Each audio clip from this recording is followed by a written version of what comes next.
The first time I heard the footsteps, I thought I was imagining things.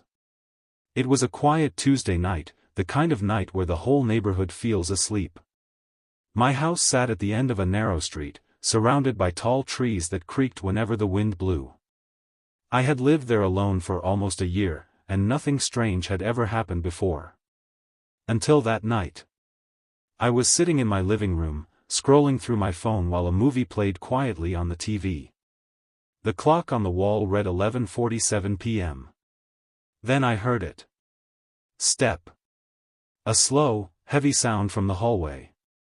At first, I didn't react. Old houses make noises all the time, pipes, wood, the wind pushing against the walls. I told myself it was probably just that. But then it happened again. Step, step. This time I looked up from my phone. The hallway was dark. The only light came from the TV, casting flickering shadows across the room. I muted the television and listened. For a few seconds, there was nothing. Then, step. A slow footstep.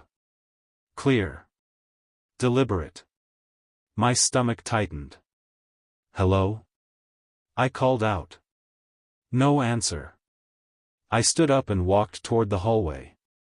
The floorboards creaked beneath my feet as I moved slowly, my heart beating faster with every step. The hallway was empty. The bathroom door was closed.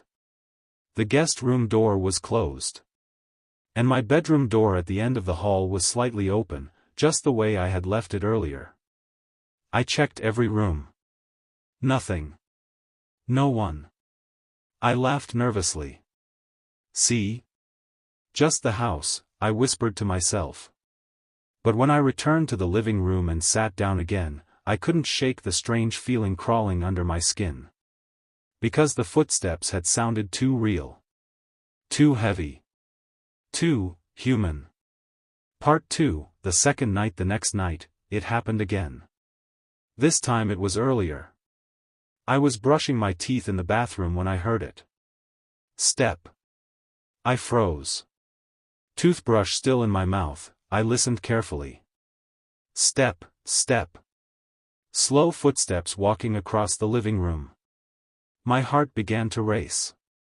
Someone was inside the house.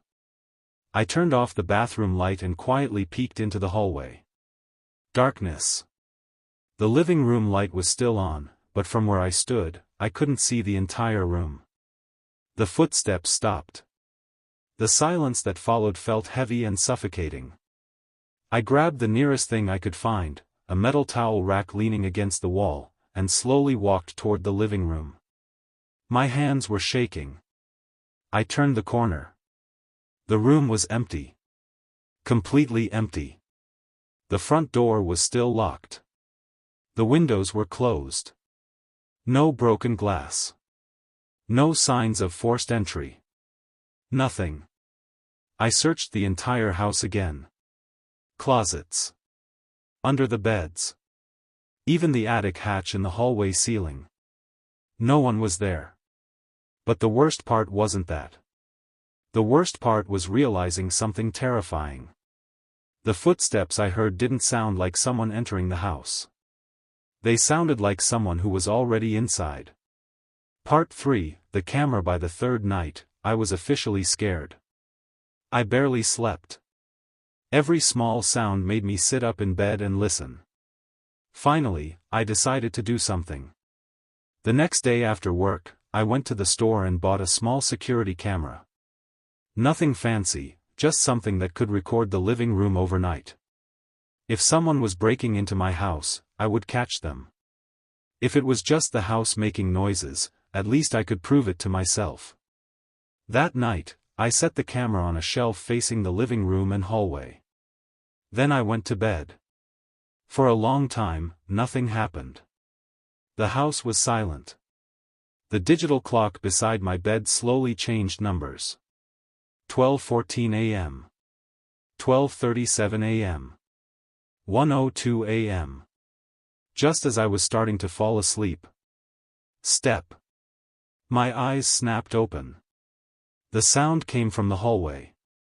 Step, step. Slow. Heavy.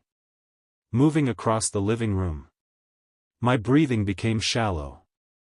I sat up in bed, staring at my bedroom door. The footsteps continued. Then they stopped. Right outside my door. I held my breath. Seconds passed. Then something happened that made my blood run cold. My bedroom door began to move. Very slowly.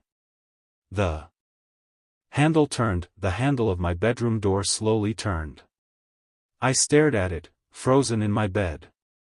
My heart was pounding so loudly that I was sure whoever, or whatever, was outside the door could hear it. The handle twisted a little more. Then it stopped. The door moved slightly, just an inch. A thin line of darkness appeared between the door and the frame. I couldn't breathe. Someone was in the hallway. And they were trying to come inside my room. I grabbed my phone from the bedside table and turned on the flashlight. My hand was shaking so badly that the beam of light bounced across the walls. For a few seconds, nothing happened. The door didn't open any further. The handle slowly moved back into its normal position. Then, step. A single footstep outside the door. Followed by another. Step, step. The sound moved away from my room and down the hallway. Back toward the living room. I didn't move for several minutes. My mind was racing. There was only one explanation. Someone had broken into the house. But that didn't make sense. I had checked every door and window earlier that night.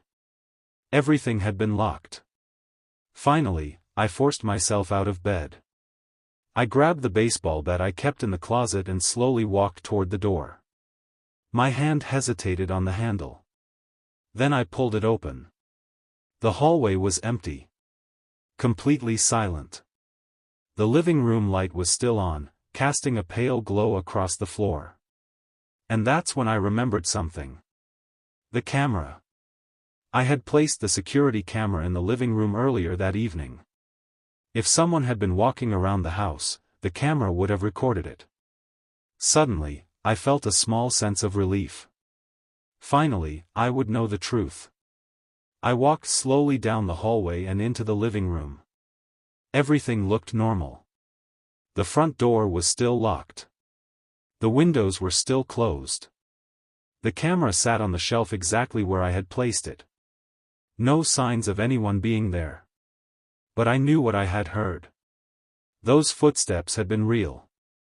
I unplugged the camera and connected it to my laptop on the kitchen table. The screen lit up. A list of recorded clips appeared. There were several short recordings triggered by motion detection. My chest tightened. Something had definitely moved in the living room. I clicked on the first clip. The video started. At first, nothing happened. The living room looked exactly the way it did now, empty and quiet. 30 seconds passed. Then something strange happened.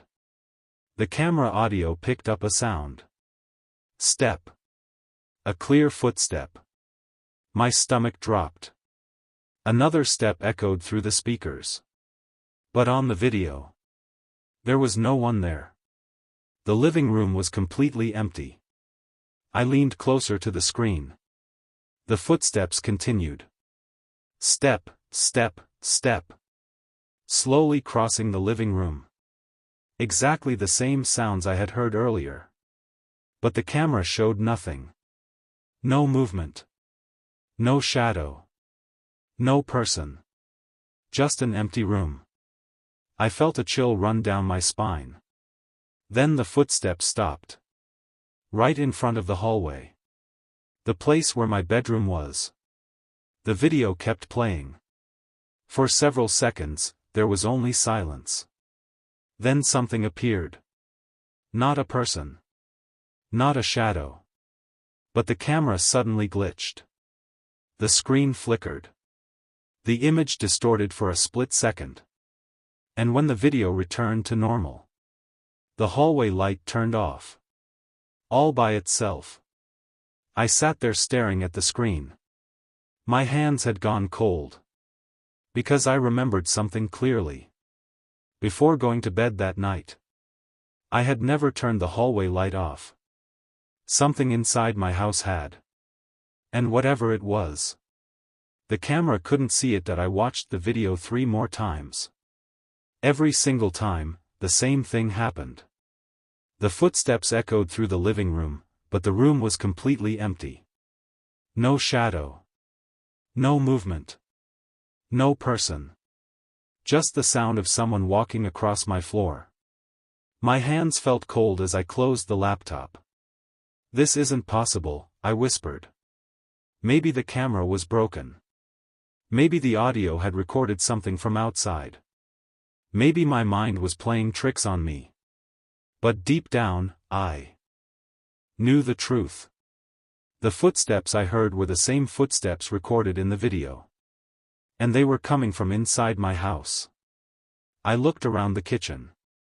Everything looked normal. The refrigerator hummed quietly. The clock above the sink ticked softly. Nothing looked strange. But the silence felt different now. Heavier. Like someone was standing somewhere in the house, listening. Watching. I shook my head and stood up. "Okay," I said out loud, trying to calm myself. "You're just tired."